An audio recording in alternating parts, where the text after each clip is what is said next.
Hello everyone, welcome to exam Sati Prasad YouTube channel. Exam Sati Prasad YouTube channel आपको स्वागत। आज आम पॉलिटीर एमसीक्यू डिस्कस करिया जोड़ा कि आमर upcoming PU exam most important रही। तो पीयू एग्जाम समस्ते जो मैंने दौरान से मोर यहाँ स्पेशल रिक्वेस्ट से प्लीज ये क्वेश्चन देखी जातु जो क्वेश्चन मुझे लगौची कहीं बहुत इंपोर्टाट रहा मैंने एड़ा जी देखी जाऊँगी आप हायर लेवल क्वेश्चन आप पाइबे ना। That's for sure okay. Next start करिया। फास्ट क्वेश्चन प्रथम पढ़ आंसर भाव मु पॉज कर वीडियो आंसर भाव तापर आंसर दब ठीक अच्छे। फास्ट क्वेश्चन देछि which is not a part of right to equality। कोटा right to equality पार्ट नहीं आम कौन जानते right to equality आमर जो फंडामेंटल राइट्स रही fundamental rights right to equality कौटू के जाए 14 आर्टिकल 14 आर्टिकल 18 पर्यंत right to equality था है। तो यार भर कौटा आर्टिकल 14 आर्टिकल 18 भर ना ऑप्शन डी 9 नंबर अच्छे 19 नंबरटा है। तो यार आंसर हो ऑप्शन डी 19 नंबर है। Next article 15 prohibition appeals against. Article 15 टा कहार प्रोहिबिशन पाई कहूँ से पचार स्टेट प्राइवेट बोथ ना जुडिशियरी। आर्टिकल 15 कौन करे आर्टिकल 15 माने आर्टिकल 15 कहार प्रोहिबिशन पाई कहूँ स्टेट प्रोविजन पे कहूँ ना प्राइवेट प्रोविजन पे कहूँ ना जुडिशियरी प्रोविजन पे कहूँ ना बोथ रे प्रोविजन कौन आर्टिकल 15 काम कौन एक्चुअली मत कह आर्टिकल 15 प्रथम मत कह प्रोहिबिशन क्या करे। आर्टिकल 15 प्रोहिबिशन करे डिस्क्रिमिनेशन को ग्राउंड डिस्क्रिमिनेशन हो ना रिलीजन रेस धर्म वर्ण जाति लिंग इस जन्म स्थान ये सब ग्राउंड जब रिलीजन ग्राउंड कि सब ग्राउंड जब हो डिस्क्रिमिनेशन कौटी ताको प्रोहिबिट कर आर्टिकल 15 माने आम क्या भी कौन कर ना जड़े स्त्री पुरुष कि जाति भेदभाव कि रिलीजन भेदभाव कि जन्म स्थान को लेकिन कार भेदभाव करना। तो यहाँ क्या लागू हो से कहूँ स्टेट प्राइवेट यहाँ केवल स्टेट लागू ये स्टेट माने भाव माने पूरा नेशन पूरा स्टेट माने पूरा नेशन कथा कहूँ पूरा इंडिया कथा कहूँ स्टेट लागू होती ना प्राइवेट सेक्टर केवल ये लागू होती ना यहाँ बोथ प्राइवेट सेक्टर आउ स्टेट लागू होती ना जुडिशियरी लागू होती। यार आंसर कौन हम कह मत हाँ तो कह। तो यहाँ एक्चुअली आमर बहुत केस लागू हुए कौन सी प्राइवेट सेक्टर कि गवर्नमेंट सेक्टर कौन सी जगह तुम कौन डिस्क्रिमिनेशन कर ना है ना जो ग्राउंड में कहली ठीक अच्छे। Next question available only to the citizen कोटा या भर अवेलेबल ओनली टू क्वेश्चन टी सर्ट करके तो माने अवेलेबल ओनली टू सिटीजन माने ऑप्शन गुड़ाक देखिए कौ ऑप्शनटा केवल only to the citizens available citizens माने इंडियन सिटीजन्स मान अवेलेबल अच्छे बोली पचार ना। तो यह आर्टिकल 14 आर्टिकल 21 आर्टिकल 19 आर्टिकल 22 तो यहाँ कौटा केवल इंडियन सिटीजन मान अवेलेबल अच्छे बोली पचार। तो यार राइट आंसर हम कौटा आर्टिकल 19 आर्टिकल 19 जोटा आमर अच्छी right to freedom protection against right to freedom माने तो फ्रीडम ऑफ स्पीच तुम जहाँ किसी कहीपर यहाँ केवल कोर्ट भी जापर तो यहाँ केवल इंडियन सिटीजन मान अवेलेबल अच्छे ना। तो आर्टिकल 19 अंडर रे बहुत सारा सब क्लज भी अच्छी तो सब क्लज गुड़ा केवल इंडियन सिटीजन मान रिजर्व अच्छे ओके कौन फॉरेनर तार फायदा उठे पारे ना ठीक है। बाकी सब आर्टिकल फॉरेनर मान लागू हो ठीक है। नेक्स्ट क्वेश्चन एटा कही अवेलेबल टू फॉरेनर्स यहाँ कौटा फॉरेनर अवेलेबल अच्छी speech association equality before law settle देख। तो ये भाव यहाँ कौटा फॉरेनर मान थी स्पीच किसी भी आसे कहीपर এটা থিବ कि इंडिया रे गोटे फॉरेनर आसो किसी भी आसी कहदेव इंडिया विषय कोई राइट टू स्पीच मोर अच्छी तापर एसोसिएशन आसिक गोटे एसोसिएशन करें इक्वालिटी बिफोर लॉ और सेटल ये जो आसी रही पारे जो फॉरेनर एटर कनसेप्ट तो हो पार ना आम एनआरसी पेनआरसी सी आम सी ए लागू होते कि इक्वालिटी बिफोर लॉ लॉ सामने समस्त इक्वाल रही ये लागू ना ठीक है बोली आंसर देखिए देख आंसर सी से तो क्वेश्चन को एमती आंसर एलिमिनेट करके करहब जे जब जना भी ना ना तो तुम मान माइंड खटे पार जे आर्टिकल 19 तो आम फॉरेनर मानक ना तो स्पीच तो हेन के जी कौन फॉरेनर आसिक इंडिया विषय किसी खराब भी कहीदे पारे तो आसोसिएशन मैंने किसी भी गोटे संघ कर गोटे चल तो हो पारे तो सेटल हो पारे जो जी आस गोटे फॉरेनर आसो गोटे पाकिस्तानी आसो आस इंडिया कौटे रहा धंदा कर आतंकवादी धंदा से तो हो पारे से बांग्लादेश मान काढ़ुचे बाकी रहा इक्वालिटी फॉर लॉ तो लॉ सामने समस्ते सामान आम जहाँ लॉ अच्छी इंडियन लॉ से लॉ अनुसार ही समस्ते पाइबे मैंने से जड़े चोरी कर इंडियार लॉ अच्छी जदि 2 वर्ष जेल गोटे जब फॉरेनर जन चोरी कर 5 वर्ष जेल हम सेमती किसी ना है ना लॉ सामने समस्ते समान इक्वालिटी बिफोर लॉ यहाँ आमर कौन समस्त समान अच्छी आर्टिकल 14 जोड़ा हुए है स्पेशल प्रोविजन फॉर वुमेन और चिल्ड्रेन को आर्टिकल अच्छी special provision for women and children एवं मुझे कही जोटा लिंक कर कहली डिस्क्रिमिनेशन हो पार कौन caste sex and race and religion basis जेहेतु जेंडर व सेक्स बेसिस डिस्क्रिमिनेशन हो पार तो सही आर्टिकल सब क्लज रे ही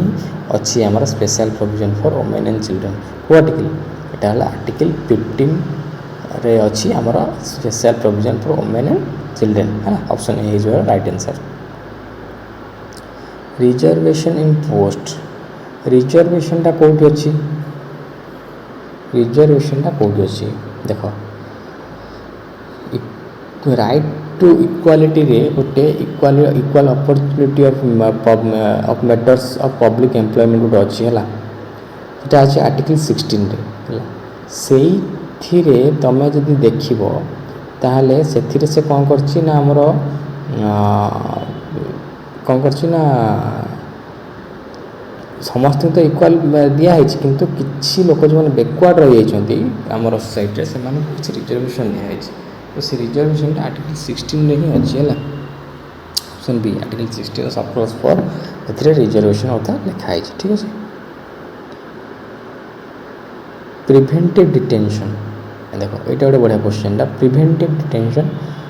कौन अच्छी आर्टिकल 20 रे 21 रे 22 ना 32 देखो 32 तो कभी हेनी 32 जो जानते हैं जानते यहाँ को रिट ऑफ सुप्रीम कोर्ट बोलती कहते आ जहाँ आम बी.आर. आम्बेडकर कहते heart and soul of Indian constitution जोटा कि कॉन्स्टिट्यूशनल रेमिडीज को आमर शो करे तो आर्टिकल 32 तो कभी हेनी बाकी रहा 20, 21 और 22 है 20, 21 और 22 हूँ आमर कौन राइट टू फ्रीडम अंडर आसती 20 रे कौन था protection in respect to conviction of offence है जदि तुमको कौन ऑफेंस तुम करता एग्नेस्ट रे तुमको यदि दंड मिले कन्विक्ट करा जाउछि तो ता एग्नेस्ट तुमको प्रोटेक्शन मिल पार तुम किसी कोर्ट रु बेल नहीं पार कौन कर जो प्रोटेक्शन जो सुविधा जो अच्छे सीटा हूँ आर्टिकल 20 तुमको दूसरी है 21 हूँ protection of life and personal liberty है माने 20 और 21 दुटा मन रखता कौन केस भी जहाँ भी हो यहाँ के माने खारज कर हम ना है आर्टिकल 22 टा कौन protection against arrest and detention in certain cases तो ये अच्छी आमर कौन ना protection against arrest and detention in certain cases तुम अरेस्ट करवा आउ डिटेंशन जो करिया तुम करा कौन केस तापाई तुम प्रोटेक्शन नहीं पार है तो यार आंसर हम C article 22 protection against arrest and detention in certain cases बुझेगा तो 20, 21 और 21 है लाइफ या पर्सनल लिबर्टी 21 है protection against conviction of offence माने तुमको दी थर दंड दे हेनी कौन गोटे जिनस तो सी सब जिन प्रोटेक्शन जोड़ा अच्छी से 20 22टा हूँ डिटेंशन अरेस्ट पर तुमको प्रोटेक्शन दिया है 22टा हूँ डिटेंशन अरेस्ट। नेक्स्ट टे जल्दी करा टे क्या बहुत सारा क्वेश्चन अच्छे नॉट अंडर आर्टिकल 20 यहाँ कौटा आर्टिकल 20 अंडर आसुनी एक्स पोस्ट फैक्टरटा 20 आर्टिकल 20 अंडर आसूची कि डबल जियोपाडी आर्टिकल 20 अंडर आसूची केबे कहली दी थर दंड दे हेबनी तापर सेल्फ इंक्रिमिनेशन प्रिवेंटिव डिटेंशन तो या भर कौटा आर्टिकल 20 अंडर आसूना कह या भर दुईटा आंसर तो मुझे पूर्व क्वेश्चन कहीदी क्वेश्चन टे कष्ट अच्छी जानी किंतु यार आंसर हम डी प्रिवेंटिव डिटेंशनटा कौ आर्टिकल अंडर आसपार कि प्रिवेंटिव डिटेंशनटा आम आसूँ क्या आर्टिकल अंडर आर्टिकल 22 है। Next 21A added by 21A कौ संविधान संशोधन एड कराई से पचार सर्ट रे क्वेश्चन लिखी 21A कौ संविधान संशोधन में कराई लिखी 21A आम समस्त जानते 42nd संविधान संशोधन में करा ठीक अच्छा 21A 86 कन्स्टिट्यूशन 21A हूँ राइट टू एजुकेशन है राइट टू एजुकेशन है 21 हूँ कौन राइट टू एजुकेशन आमर केबे कराई आमर कराई 86 कन्स्टिट्यूशनल अमेंडमेंट है राइट टू एजुकेशन 6 ରୁ 14 वर्ष पिलाने 6 ରୁ 14 वर्ष पिलाने फंडामेंटल राइट कराई जो एजुकेशन प्रोवाइड करवा यहाँ 86 कन्स्टिट्यूशनल अमेंडमेंट रही है आमर 2002 है ठीक है 86 तापर आर्टिकल 32 इज व्हाट जब आर्टिकल 32टा कौन legal right fundamental right DPS duty अरे आर्टिकल 32टा गोटे तो आमर फंडामेंटल राइट 32 तो फंडामेंटल राइट आसे जहाँ आम कहते कौन आमर heart and soul of Indian constitution जो कहते बाबा साहेब अम्बेडकर है गोटा आम कौन कहते रिट कहते सुप्रीम कोर्टर है fundamental right by what authority से पचार बाय व्हाट अथॉरिटी जो यहाँ रिट ऊपर आसगला रिट उपर पचार ये जो हुआ व्हाट अथॉरिटी यार एटा कौ रिट्र माने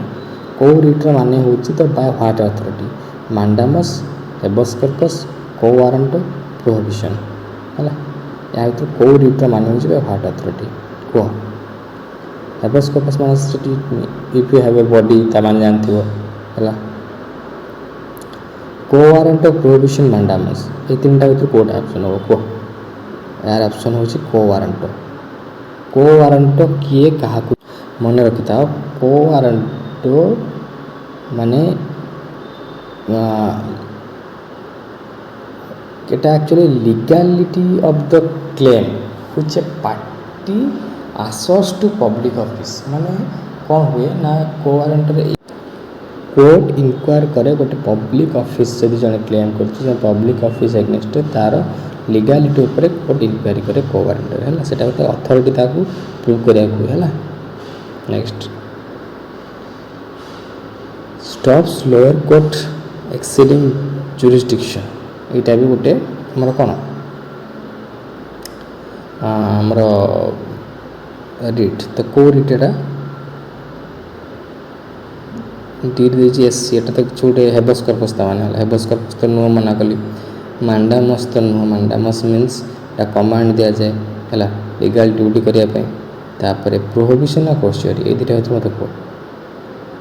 प्रोहिबिशन ना कोर्शियरी एक्सीडिंग जुरिस्डिक्शन माने जुरिस्डिक्शन बाहर जब कम करते है कह यार आंसर हम प्रोहिबिशन ये सुप्रीम कोर्ट किंबा हाई कोर्ट इश्यू करती इन्फीरियर कोर्ट को forbidding the latter to continue proceeding there in excess माने से जदि जुरिस्डिक्शन जदि लीगली जुरिस्डिक्शन अंडर रे आसुनी जुरिस्डिक्शन अंडर रे से जदि से छोट कोर्ट बा तल कोर्ट को से माने ऑर्डर दे पारिबे जे ये तमर केस नुह है से माने तार इन्फीरियर कोर्ट को फॉरबिडिंग लेटर दिखते to continue proceeding there in the excess है प्रोसीडिंग टाको से माने रिकवर करते है।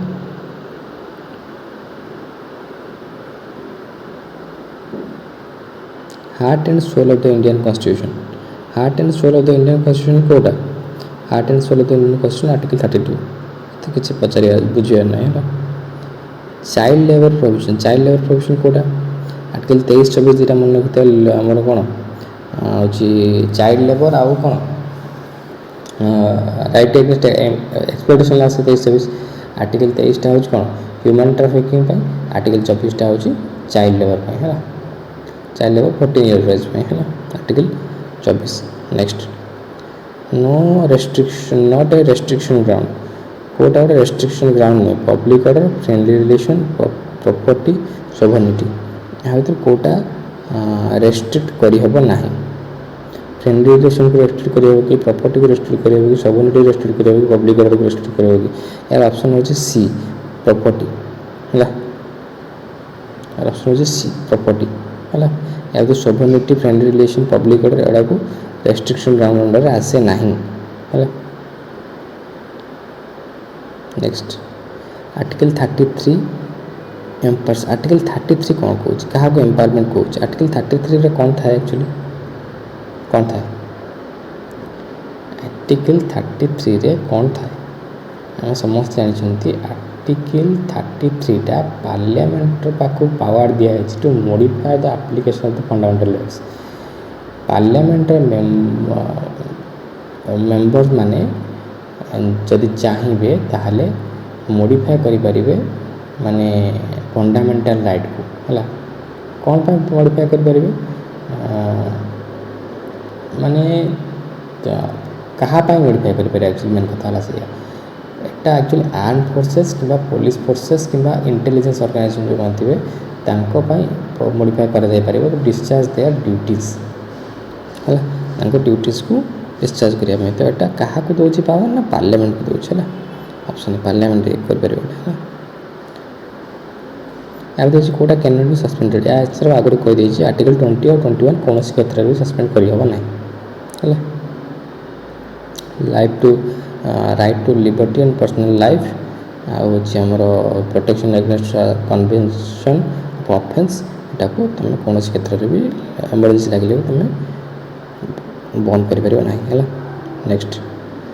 नॉट ए कल्चरल राइट या कौन कल्चरल राइट नहीं गोटे minor institutions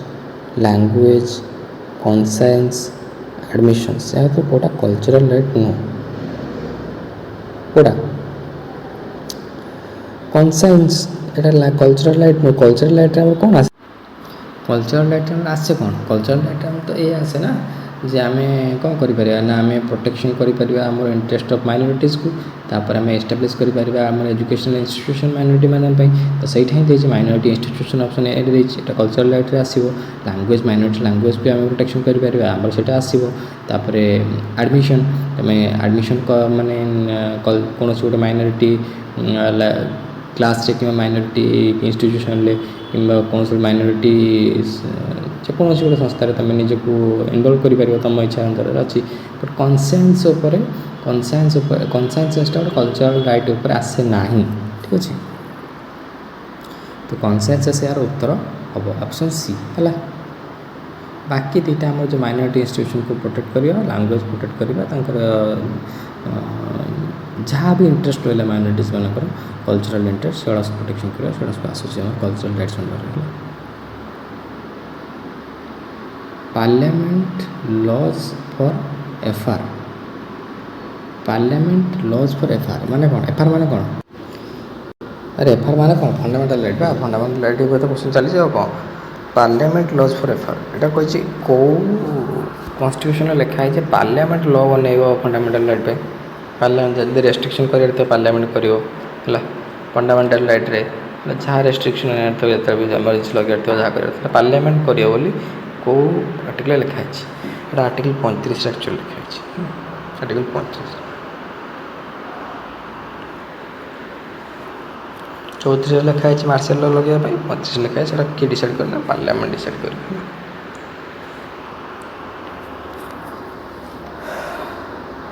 deleted bye 44th amendment या कौटा 44th अमेंडमेंट डिलीशन कराइला